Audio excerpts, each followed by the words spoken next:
2.0 படம் முடிஞ்சு போச்சு. ஆனால் என்னென்னா அதோடைய சிஜி அந்த பெரிய பேர்டு கேரக்டர் வந்து ஒரு சிஜி கம்பெனி ப்ராமிஸ் பண்ண டயத்தில் அந்த நான் எதிர்பார்த்த மாதிரி அவங்களால டெலிவர் பண்ண முடியல. அப்படின்னும் போது அது அப்படியே படத்தில் விட்டால் அது கண்டிப்பாக ஸ்பாயில் பண்ணிவிடுன்றக்கா திருப்பி ஸ்க்ராட்ச்லேருந்து அந்த பேர்டை க்ரியேட் பண்ண வேண்டிய ஒரு சுச்சுவேஷன் வந்துச்சு. ஸோ அந்த பேர்டை திருப்பி க்ரியேட் பண்ணி அதோடைய போஸ்ட் ப்ரொடக்ஷன் விஎஃப்எக்ஸ்லாம் முடியறதுக்கு 1 வருஷம் ஆகும் அப்படிங்கிற ஒரு சூழ்நிலை வந்தது.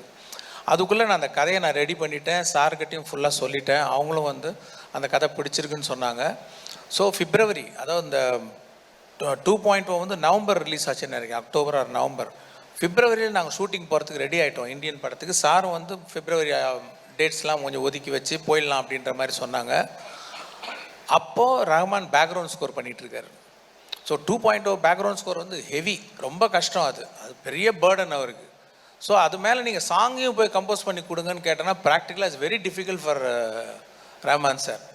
அப்படின்னும் போது படம் ஆரம்பிக்கணும், ஆனால் பாட்டெல்லாம் வேணும் அப்படின்னும் போது இந்த பக்கம் வந்து அனிருத்தருடைய மியூசிக் வந்து நான் ரொம்ப ரசிக்க ஆரம்பிச்சேன். நான் எல்லாருடைய மியூசிக் லைக் பண்ணுவேன், லைக் யுவன் சங்கர் ராஜா அண்ட் ஹாரிஸ் ஜெயராஜ், அப்புறம் சந்தோஷ் நாராயண் நல்லா பண்ணிகிட்ருக்காரு.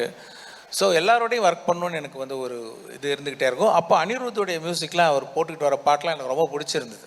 ஸோ அவர் இசையை நான் ரசிக்கிட்டு இருந்தேன். ஸோ இப்படி ஒரு சுச்சுவேஷன் வரவும் சரி இதை வந்து இதுக்கு மேலே பேர்டன் கொடுக்க வேணாம் ரஹ்மான் சாருக்குன்னு சொல்லிவிட்டு இந்த படம் வந்து அனிருத் பண்ணட்டும்னு சொல்லிவிட்டு டிசைட் பண்ணி அப்படி பண்ண படம் தான் அது.